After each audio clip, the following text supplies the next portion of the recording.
As you know, we begin with letter size. Let's practice before we start. Can you punch across your body like this?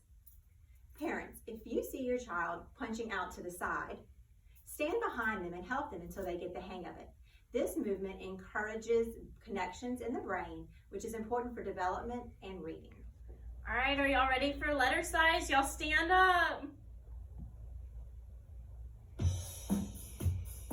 All right, everybody up so we can letter size. We're going to say each letter, then punch out the sounds like a boxer. In between, we'll get in shape by jogging, jumping, and exercising our bodies and brains. Come on. All right, guys, let's march.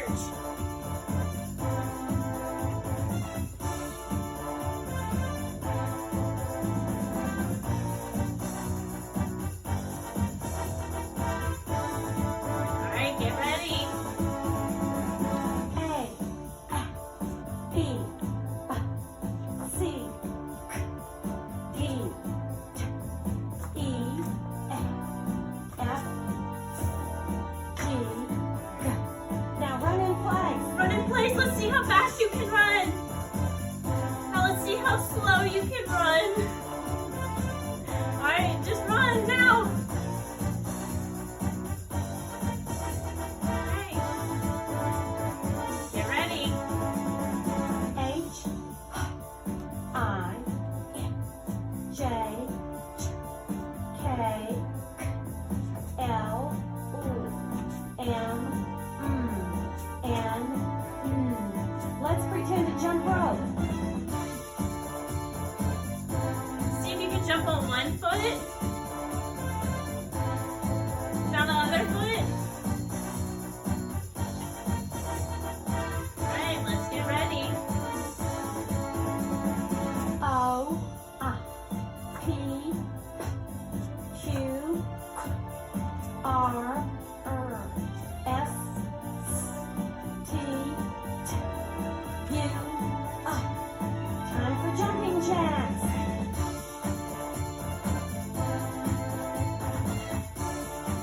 Can you spin while you do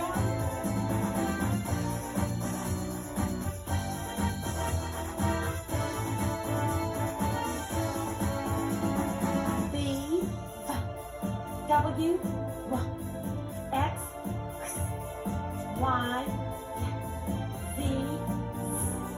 Super job! Now wave your arms. Wave your arms, okay? Dance around like the winner Spin you around. are.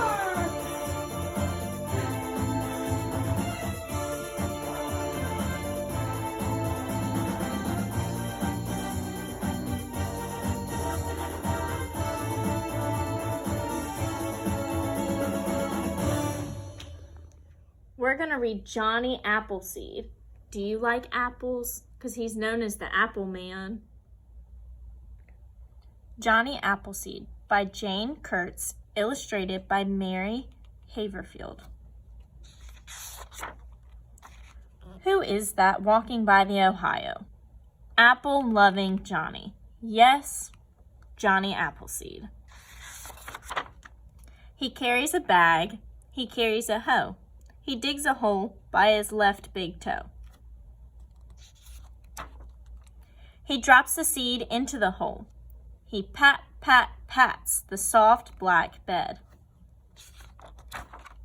Soon the rains will pitter patter down, and a green baby tree will poke its little head out. Who is that walking by the Ohio? Apple-loving Johnny. Yes, Johnny Appleseed. He carries a bag full of baby trees. People ask, "May I have one, please?"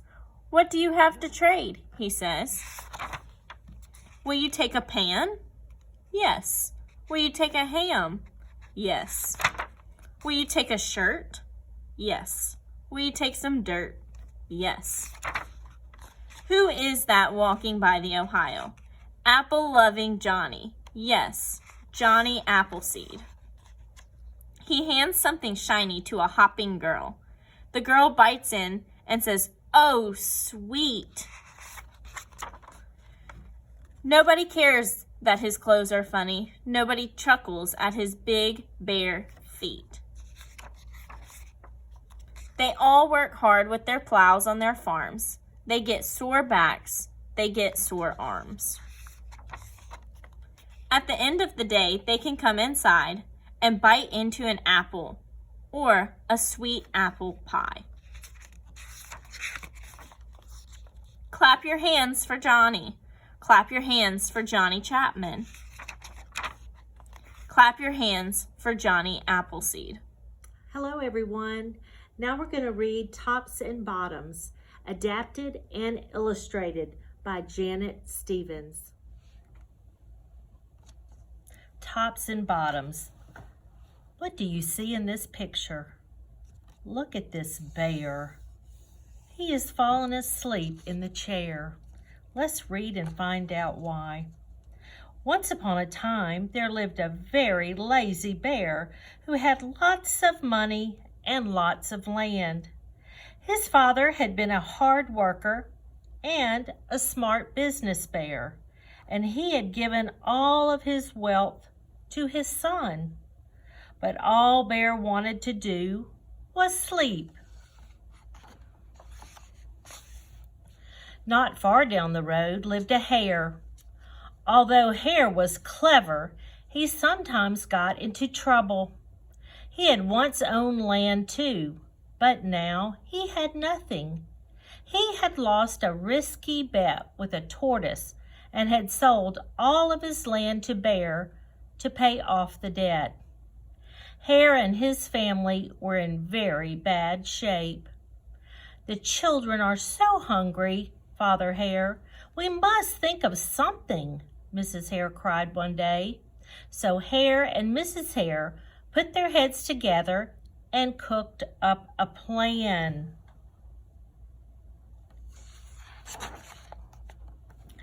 The next day, Hare hopped down the road to Bear's house. Bear, of course, was asleep. "Hello, Bear, wake up. It's your neighbor, Hare, and I have an idea." Bear opened one eye and grunted.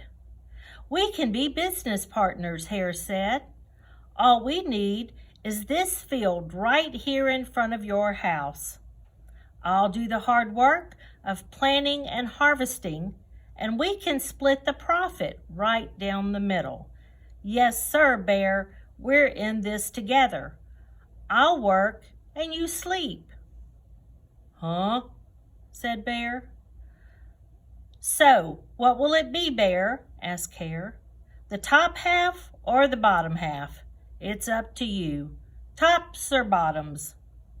Let's see," Bear said with a yawn. "I'll take the top half, Hare. Right? Tops." Hare smiled. "Then it's a done deal, Bear."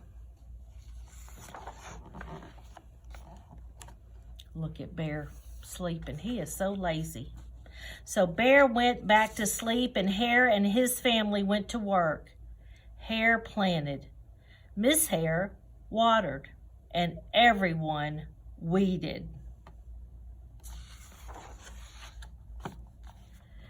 Bear slept as the crops grew. When it was time for the harvest, Hare called out, "Wake up, Bear! You get the tops, and I get the bottoms."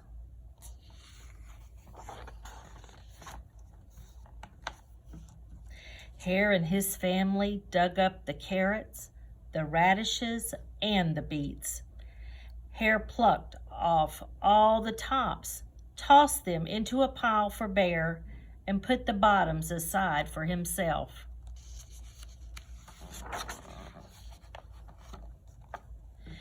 Bear stared at his pile. "But Hare, all the best parts are in your half." "You chose the tops, Bear," Hare said. "Now, Hare, you've tricked me. You plant this field again, and this season I want the bottoms." Hare agreed. "It's a done deal, Bear." So Bear went back to sleep, and Hare and his family went to work. They planted, watered, and weeded.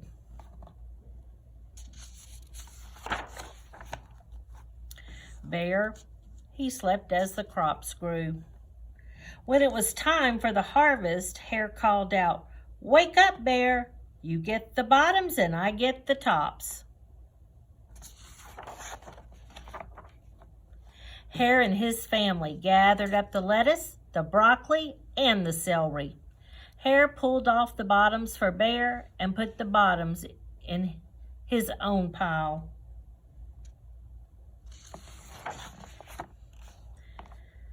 Bear looked at his pile and scowled. "Hare, you have cheated me again." "But Bear," Hare said, "you wanted the bottoms this time." Bear growled. "You plant this field again, Hare. You've tricked me twice, and you owe me one season of both tops and bottoms." "You're right, poor old Bear," sighed Hare. "It's only fair that you get both tops and bottoms this time. It's a done deal, Bear." Now what do you think's going to happen? So Bear went back to sleep, and Hare and his family went to work. They planted, watered, and weeded, then watered and weeded some more. Bear slept as the crops grew.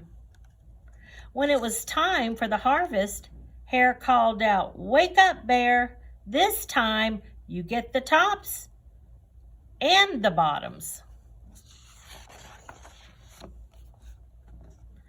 There in front of Bear's house lay a high field of corn. Hare and his family yanked up every corn stalk. Hare tugged off the roots at the bottom and the tassels at the top and put them in a pile for Bear. Then he carefully collected the ears of corn in the middle and placed them in his own pile. Bear rubbed his eyes and watched. "See, Bear, you get the tops and the bottoms. I get the middles. Yes, sir, Bear, it's a done deal."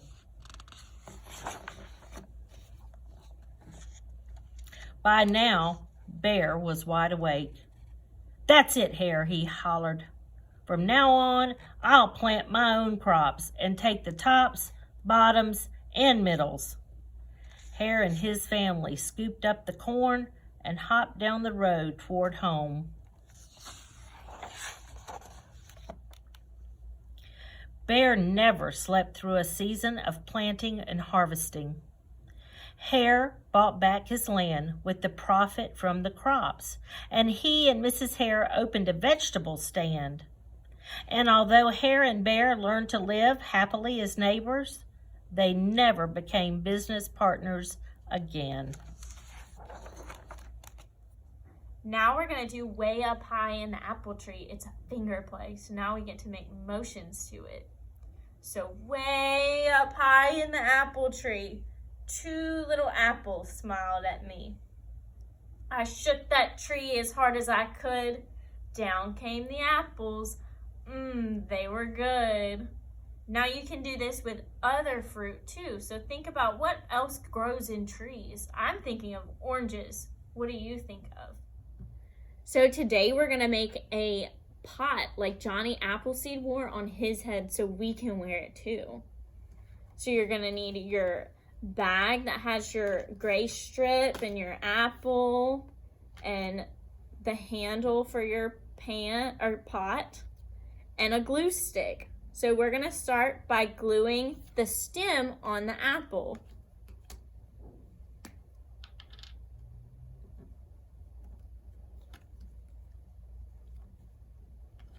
Then we're going to glue our apple onto our gray band.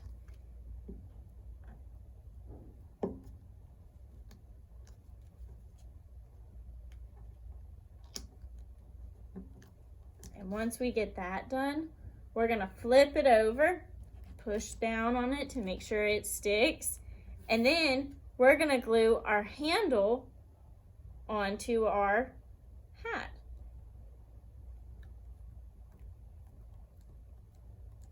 And we'll push that down to make sure it sticks. And then you close your glue. Make sure you put the lid on it. And you may need your parents' help for this one on measuring it out so you can put it around your head, okay?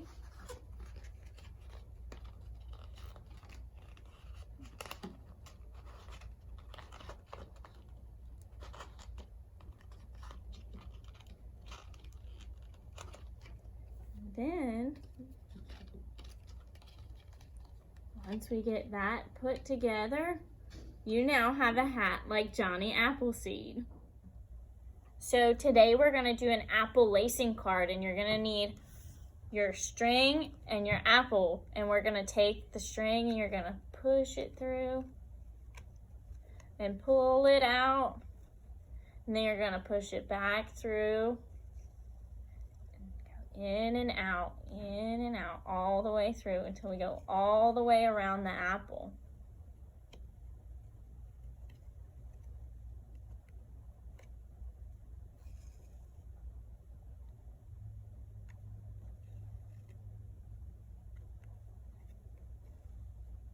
There's a lot of holes in your apples.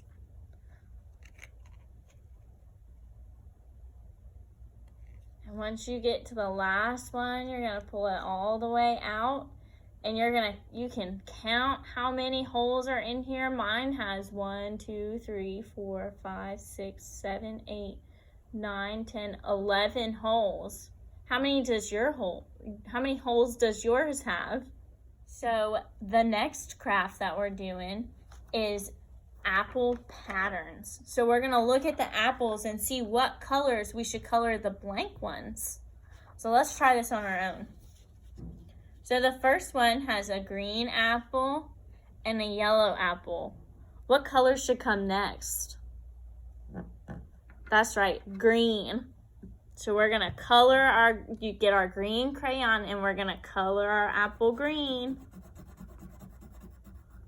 And then, after you have a green apple, what color is next? So we'll look back at the beginning. It goes green, yellow, green. So what's next? Yellow.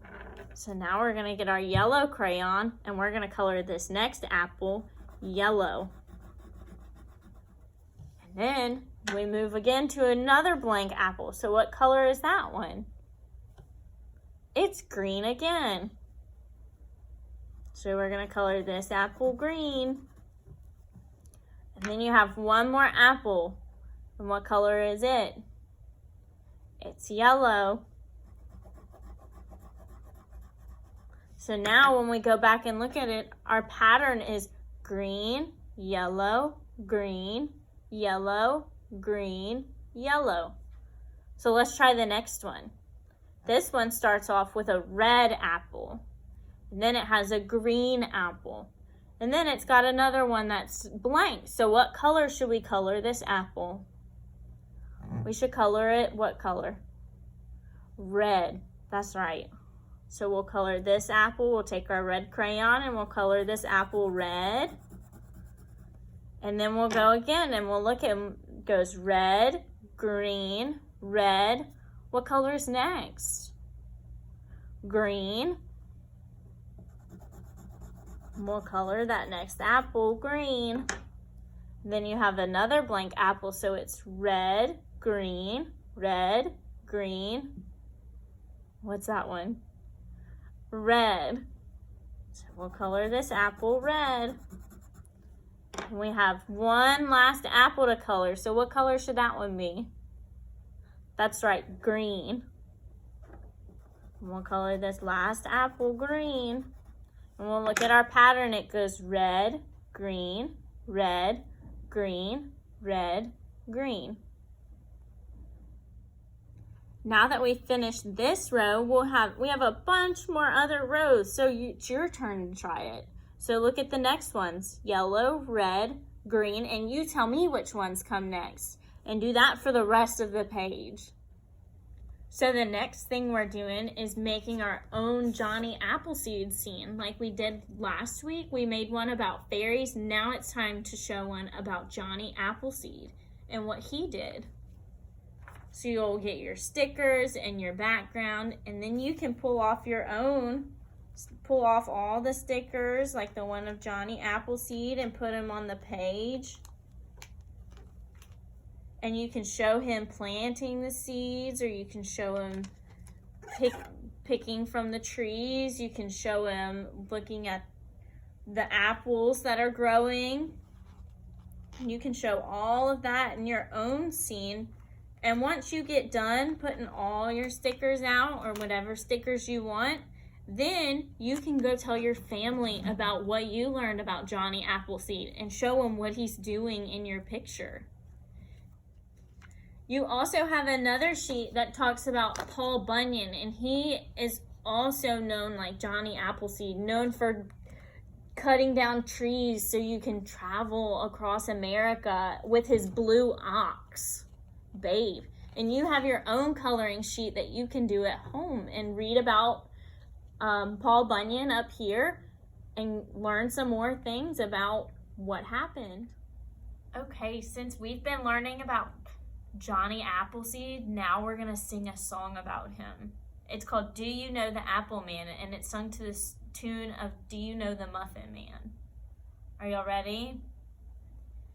Do you know the Apple Man, the Apple Man, the Apple Man? Do you know the Apple Man who planted apple seeds? He wore a pot upon his head, upon his head, upon his head. He wore a pot upon his head. He's Johnny Appleseed. His real name was John Chapman, John Chapman, John Chapman. His real name was John Chapman, a loving gentleman. Now we're gonna do John Jacob Jingleheimer Schmidt. You ready? John Jacob Jingleheimer Schmidt, his name is my name too. Whenever we go out, people always shout, John Jacob Jingleheimer Schmidt, da da da da da da da. John Jacob Jingleheimer Schmidt, his name is my name too. Whenever we go out, the people always shout, John Jacob Jingleheimer Schmidt, da da da da da da. All right, I have had so much fun learning with y'all today, and I am now ready to do Tootie Top, my favorite thing.